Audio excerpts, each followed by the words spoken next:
यदा यदा हि धर्मस्य ग्लानिर्भवति भारत अभ्युत्थानाय धर्मस्य तदात्मनं सृजाम्यहं परित्राणाय साधूना विनाशाय दुष्कृतां धर्म संस्थापनार्थाय संभवामि युगे युगे। हे भारत, जेव्हा या जगात धर्माची हानी होते आणि अधर्म वाढतो तेव्हा तेव्हा मी स्वतः पृथ्वीवर येतो, सज्जन लोकांचे रक्षण करायला, दुष्टांचा नाश करायला आणि धर्माची रक्षा करायला आणि धर्माची पुन्हा स्थापना करायला मी प्रत्येक युगात जन्म घेतो, असे श्रीकृष्ण रणांगणात उभ्या असलेल्या अर्जुनाला सांगतात। आजच्या काळातही हेच दिसून येतं। पहलगाममध्ये जेव्हा आतंकवाद्यांनी निष्पाप पर्यटकांना फक्त त्यांच्या धर्मावरून टार्गेट केले तेव्हा तो केवळ एक हल्ला नव्हता, तो माणुसकीवरचाच घाव होता। पण भारताने हे सहन केले नाही। आपल्या शूर जवानांनी ऑपरेशन सिंदूरच्या माध्यमातून त्या हल्ल्याचं ठोस उत्तर दिलं। कारण जेव्हा आपला धर्म, आपली संस्कृती आणि आपले लोक धोक्यात येतात तेव्हा भारत शांत राहत नाही, तो प्रत्युत्तर देतो, तेही ठाम आणि निर्णायक। मंडळी, भगवान श्रीकृष्ण सांगतात, धर्माच्या रक्षणासाठी तुम्ही लढायलाच हवं आणि आज भारत आपल्या धर्म, लोकांची सुरक्षा आणि शांततेसाठी हेच करतोय। युद्ध कधीही हर्षाच्या उद्देशाने नसून धर्म आणि न्यायाच्या स्थापनेसाठी असावं लागतं। पण हेच नाही, श्रीकृष्णांनी भगवद्गीतेत युद्धाबद्दल अनेक गोष्टी सांगितल्या आहेत आणि त्याच आज आपण जाणून घेणार आहोत। नमस्कार, मी काजल आणि तुम्ही बघताय विशेष भारी। मंडळी, जेव्हा अर्जुनाने रणांगणात आपल्याच कुटुंबातील लोकांना आपल्या विरोधात उभं बघितलं होतं तेव्हा तो अस्वस्थ झाला होता, त्याचं मन कातर झालं होतं।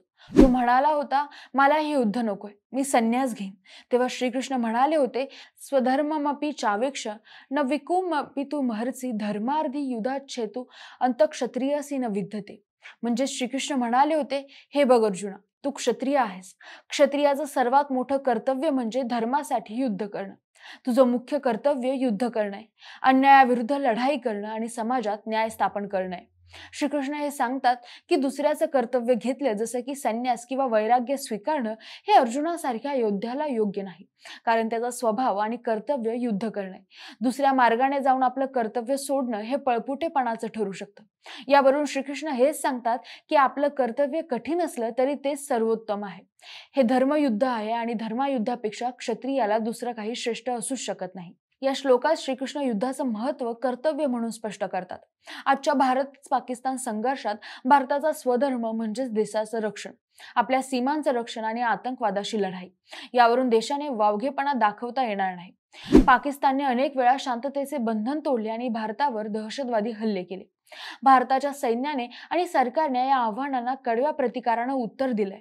या श्लोकानुसार भारतीय सैन्य आणि सरकारला आपला स्वधर्म निभावण्याची आवश्यकता आहे। युद्धात उतरल्यानंतरही अर्जुनाचं मन काही ऐकत नव्हतं।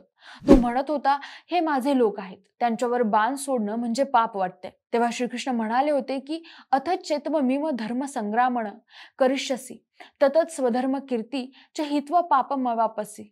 म्हणजे जर तू हे धर्मयुद्ध सोडलंस तर तुझं स्वधर्मही हरवेल आणि कीर्तीही।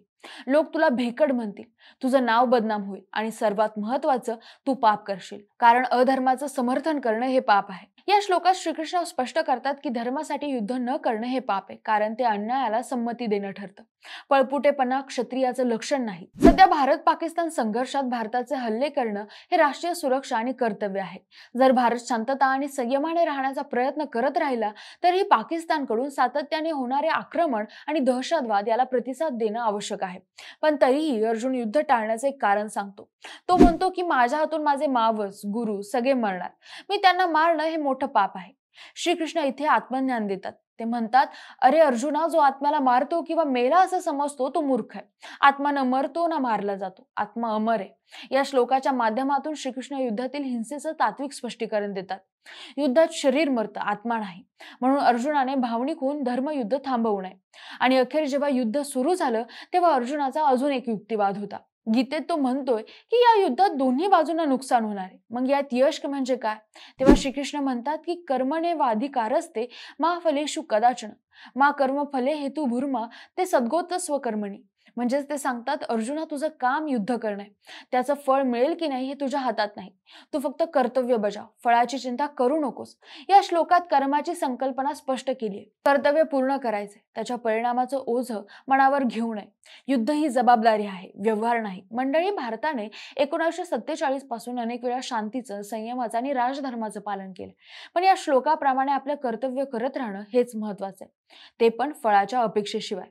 सैन्य दल, सरकार किंवा गुप्तचर यंत्रणा त्यांनी काम करताना सतत संयम ठेवला तरी ते निष्क्रिय राहील, तरी चुकीचं ठरेल. माते संघो सत्व कर्मिणी म्हणजेच निष्क्रियतेकडे झुकू नका. म्हणूनच भारताने उरी, पुलवामा यासारख्या हल्ल्यानंतर सर्जिकल स्ट्राईक सारख्या निर्णायक कृती केल्या. आपण युद्ध नको म्हणतो, पण फळाची चिंता न करता राष्ट्रहितासाठी कर्म करणं गरजेचं आहे.